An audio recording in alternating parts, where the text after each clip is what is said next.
This is Internet Marketing.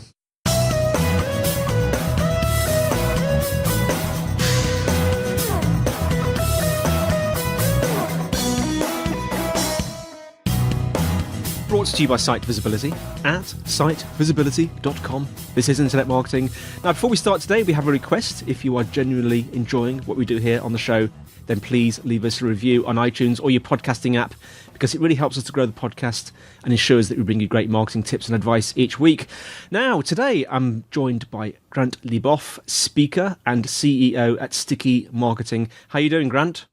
Yeah, thanks for having me on, Andy. So you're up in sunny Watford, aren't you? The deep north. Yeah, absolutely. Yeah, the sun always shines in Watford. Yeah, just for our non-UK listeners, Watford is just a bit north of London, so it's not really the deep north at all. So tell us all about yourself and Sticky Marketing and what you do there. Yeah, so Sticky Marketing is strategic consultancy. So we work with businesses to make their marketing effective. Most of it's digital, but it's all about understanding the new world of communications and making it work for business. Now, today's topic is quite a broad topic, I think. One of the things I wanted to start off talking about was communications, Grant, and the way they've changed over the years and the way they change and what that means for business. Yeah, it's really important for people to understand strategically what has happened. So I always say to people, I can distill the communication revolution down for people, if you like, into one sentence. And the sentence is simply this: for the first time in history, everybody has a channel. You know, media companies always had channels. That's how we absorbed most of our information: TV, radio, magazines, publishing, books, etc. But today, businesses have their own media channels. And of course, individuals have their own media channels too. And that changes literally all the rules of the game. Yeah, so of course, social media has been around for a while now. That's really changed things, hasn't it? Yeah, absolutely. I mean, the fundamentals is this: we live in a world now of abundance of information, because essentially everybody's putting it out. Everybody's got their own media channel. And in a world of abundance of information, everything in life has a cause and effect. So the direct effect, if you like, of living in a world of an abundance of information is we now live in a world of scarcity of attention. But that is massive for business, because, of course, the one thing every single business needs to be successful is their customers and prospects' attention. What about moving on to lead generation? And I'm just wondering how that looks sort of in a digital world these days. Yes, so it fundamentally changes how we generate leads, because if you think about information distribution, almost all information was distributed via media. So you got your news from the radio or TV. You would put on music and it will be from records, cassettes, CDs, but they would be put out by record companies, media conglomerates. Your books were publishing companies. Today, the number one form of information distribution is peer-to-peer. You know, if you think that Facebook is the number one news network on the planet today, but information is obviously someone has to publish it. Someone has to put the story up on Facebook. But actually those stories spread not because one person on Facebook has 100 million people in their audience, but because it's shared. So social sharing now becomes the currency of, spreading information. But that means there's a fundamental difference, because in the old days, what people would do in marketing is sell to the customer. But what people have to understand today is your customer is actually your channel, because they are your best channel to market. It's the peer-to-peer sharing. What about the models that are in use today? I'm just wondering what the if there's any sort of trends recently in the way people are sort of, doing lead generation. Well, yeah. So if you think about it, if you take the traditional purchase funnel, which everybody knows, it's like the cone shape, isn't it? Where you shout very loudly at the top at your prospects and customers, and then you hope to get a little bit of response, and out that bottom, that very small base, you'll get a few customers. And as long as everything that comes out the bottom pays for all the activity through that funnel, most people pat themselves on the back and say, yeah, that worked. We got an ROI on our marketing. The problem with that model is twofold. First of all the information dissemination comes from the company putting it out. So in other words, you would do a direct mail of 10,000 mailers, and that would be the top of your funnel, wouldn't it? But if your information now is distributed via the channel, via customers, via social sharing, that just doesn't fit into that model at all. So that model almost becomes obsolete. The other problem with that model is the top of that funnel. By the way, that model, that purchase funnel, was invented in 1898, which says something because we're in 2017 now, aren't we? So it says something. But that top of that funnel assumes that attention is abundant. It assumes that if I mail out enough or advertise to enough people, I will elicit some sort of response. But of course, in a world today where attention is scarce, and I'm sure many of your listeners will know this, they've done the direct mail of 10,000, they've done the big advertising, and they didn't get any response whatsoever, or so little they couldn't make it pay. So we need a different model today because that model just doesn't reflect the way information is consumed or distributed in a digital world. Yeah, I mean, you mentioned the attention of people, which is, would you say it's becoming increasingly difficult to get? I know that it sort of ramped up quite rapidly, didn't it, sort of a few years ago? Yes. Would you say it's leveled out, or do you think it's just continually getting worse? Well, I think in many ways it will continually get worse because it's a direct effect of an abundance of information and channels in which to access it. So, of course, today we are so bombarded with information that, it is very, very difficult to get someone's attention and then obviously retain it as well. And that means that people really have to understand their information architecture. And I'll explain that. I mean, everybody knows what that is without realizing often. But let me explain simple information architecture. This is something that no listener has ever done, ever, right? You never pick up a newspaper and read the body copy before you read the headline. It's just not how you work. You read the headline, and if the headline grabs you, you will then go to the body copy. And with the way a newspaper is written, at any paragraph you can stop reading and the story makes sense thus far. Yes. If that's how it's written. Yeah. That's exactly the same people have to think about their information architecture online. So whether it's social media, whether it's their website, whether it's their blog, you need a killer headline which might persuade someone to read an opening paragraph or watch a 20-second teaser video, which might encourage someone to download something else, which means eventually they might want to meet you face-to-face, download a white paper, read something extensively that you've written. But unless you understand that customer journey and the way that information architecture works, so in other words, you kind of win attention very slowly over time. And of course, a lot of people miss that. So you go on someone's homepage and the first offer is downloading a white paper of 3,000 words. Well, it's like, that's asking me to read the body copy without a headline. No one's going to do it. It's interesting, isn't it? This is quite a sort of an established sort of newspapery approach, isn't it? This sort of try and encapsulate the story in a headline and then encapsulate it a bit more diffusely in the opening paragraph and then sort of start drilling down a bit in the subsequent paragraphs. Exactly right. And of course, everybody that buys is different in terms of how much information they need before they pursue a purchase. So obviously you're going to have people that are very detail orientated that will want to download the specs and everything else. And obviously down through that purchase journey, you'll offer that and they'll be able to do that because they'll need that to make a decision. And there's other people that would read a headline and make a decision on a headline. That's just how they work. Obviously, It depends what you're selling and what the purchase price is.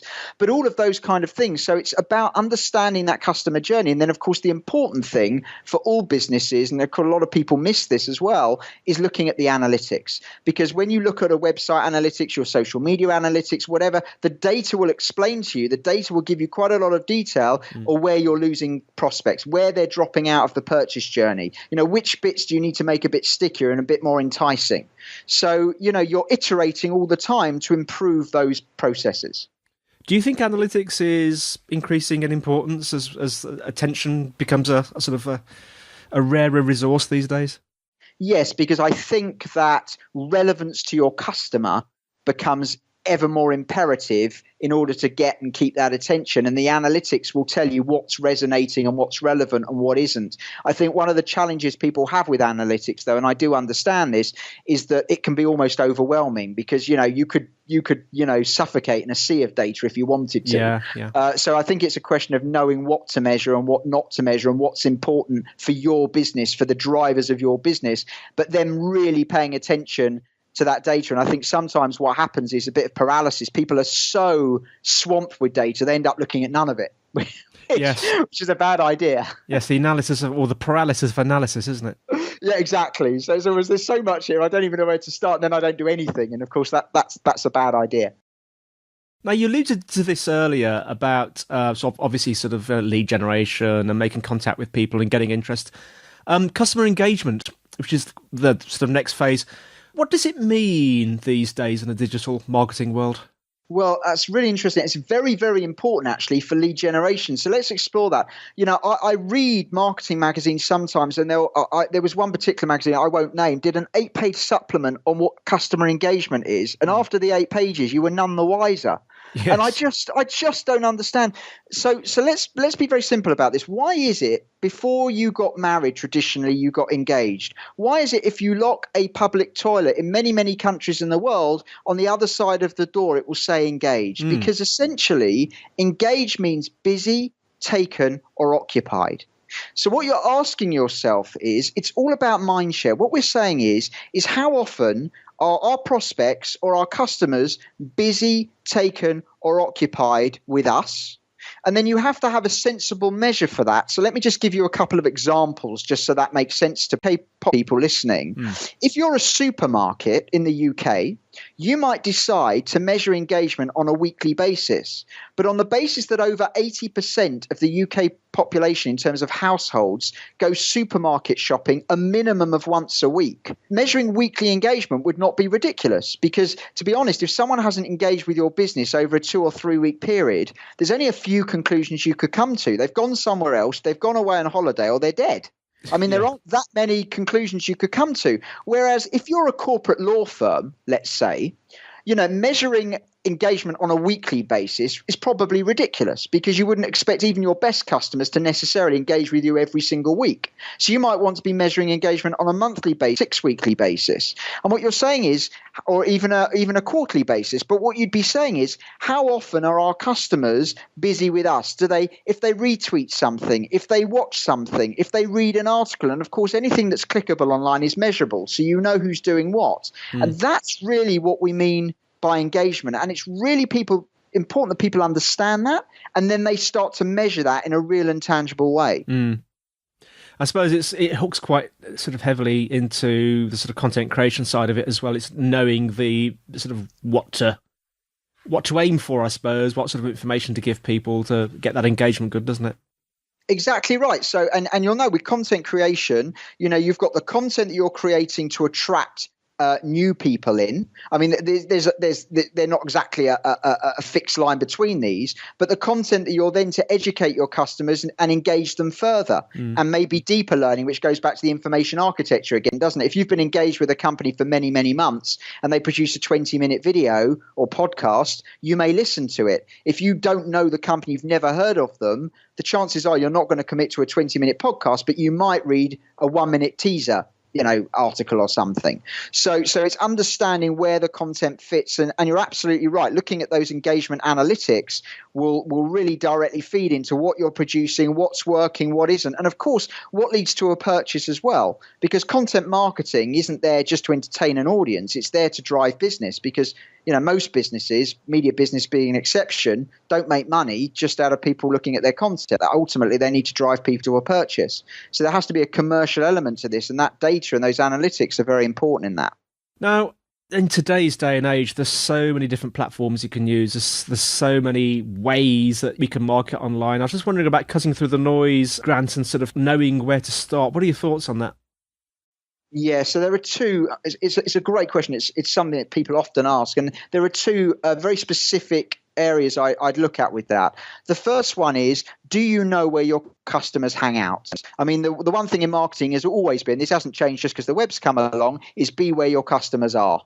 So, of course, there are a plethora of platforms. There are a multitude of places you could be, and none of us have the resources really to be in all of those places. So the thing is, do I know where my customers hang out? For example, if you use a social CRM platform, you can use the email addresses of your current market to understand which are the social media platforms that are important to them. And if you can see, 70% of my marketplace is using Facebook and Twitter, for argument's sake, then you want to be on Facebook and Twitter, and perhaps Snapchat's not so important for you.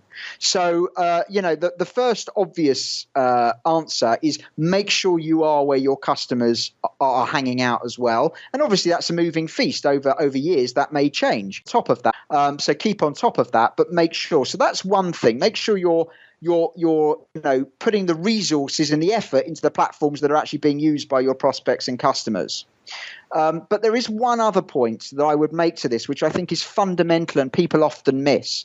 Essentially, what you're doing in marketing today, because if we go right back to the beginning of this chat, today you own a media channel, and marketing used to be the art.